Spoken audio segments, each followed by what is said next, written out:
Today we're diving into Snapchat to show you how to permanently delete messages from both sides of a conversation. If you've ever sent something you wish you could take back, this tutorial is for you, so let's jump right in. First, let's quickly understand how Snapchat messages work. When you send a message, it usually disappears after it's been viewed. However, if the recipient takes a screenshot or if you want to ensure it's deleted from both accounts, you'll need to take some extra steps. Now, let's start with deleting messages from your Snap. Open your Snapchat and navigate to the chat where you want to delete the message.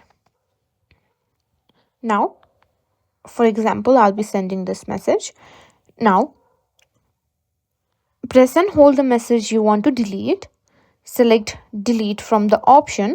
Now, confirm the message. And now, once you confirm, that message will disappear from your chat. Now, let's talk about the recipient side. Once you've deleted a chat, from on the end, the message will also be deleted, but they'll know that you've deleted the chat. And that's all there is to it. This is how you can simply delete a chat from the both side.